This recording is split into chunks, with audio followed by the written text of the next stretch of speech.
இதான் அந்த வீடு. நிறைய வீடு இருக்கு. நிறைய வீடு இருக்கா? ஒரு வீட்ல நிறைய வீடு இருக்கா? ஒரு வீடு மாதிரி தெரியும். பார்த்தா அது 5 வீடு. ஓ 5 வீடு. என்னென்ன வீடு?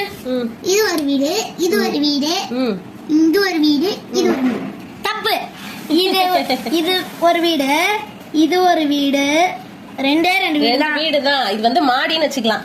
இந்த வீட்டுக்கு இது அந்த வாசல் வழியா போறோமா, மேல வந்து மாடி, இங்க வந்து சிட் அவுட் கூட இருக்கு. ஆனா இங்க வேற ஒரு கதவு இருக்கு, இங்க ஒரு படி வேற இருக்கு வீட்டுக்கு போறதுக்கு.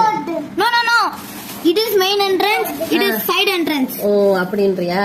இல்லடா ஏய் ஜோஷி, அங்க இருந்து அப்படியே என்ட்ரன்ஸ், அங்க பாரு அங்க ஒரு சைடு என்ட்ரன்ஸ் இருக்கு. அந்த வேற இந்த வீட்டுக்குமா?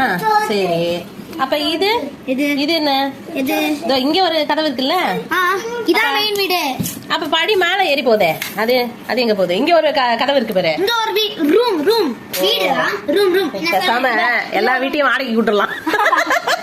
வீடு இல்ல, ரூம் எல்லாம் வாடகை விட்டுறலாம். இல்ல இல்லம்மா, இந்த பக்கம் போதா ஒண்ணு, இது ஒருத்தவங்களுக்கு வாடகை விட்டுறலாம். இந்த மேல ஒண்ணு இருக்கா, அது ஒருத்தவங்களுக்கு வாடகை விட்டுறலாம். ஆமா, இங்க ஒரு வீடு வாடகை விட்டுடலாம். அப்புறம் இப்படியே படி மேல ஏறி போய் இங்க போனா இங்க ஒரு வீடு வாடகை. இங்க லைட் எல்லாம் வேற இருக்கு. இது அதுக்கு தான் கொடுத்துருக்காங்க, நேம் போடுத்தவங்க கொடுக்கலாம். ஆமா, நல்லா இருக்கல. இங்க பாரு, பால்கனி எல்லாம் சூப்பரா இருக்கு. அவ்வளவுதான். இந்த வீடு பெரிய வீடு. என்ன பண்றது ஜோஷி? இப்படி வருது. அதை இப்படி வச்சுக்கலாம். ஆனா நிக்காதுல்ல. நிக்கும். இது வந்து சூப்பரா இருக்கே, காம்பவுண்ட் மாதிரி இருக்கு வீட்டுக்கு. அப்படிதான் இருக்கே. வீட்டுக்கு காம்பவுண்ட் எல்லாம் போடுறீங்களா? ஆமா, 5 கோடி வச்சு வீடு கட்டி இருக்கீங்க.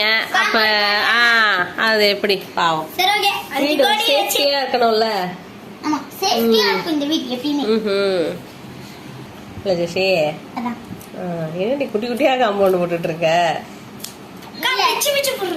அதானே காம்பவுண்ட்ல இங்க இப்படி போடலாம்.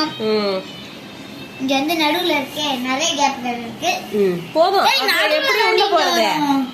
எப்படி வீட்டுக்குள்ள போறது? கொஞ்சம் வழி விடுங்க அம்மா. இல்ல இது கேட். ஓ சரி, ஓகே. அது இப்படி வைடி. இதான் மெயின் கேட். அது நிக்காது இல்லடா, அது எப்படி நிக்கும்? தரையில நிக்கும்டா. சரி, ஓகே. ஓகே ஜோஷி, எனக்காக நீ இவ்வளவு பெரிய வீடு கட்டி கொடுத்ததுக்கு தேங்க்யூ.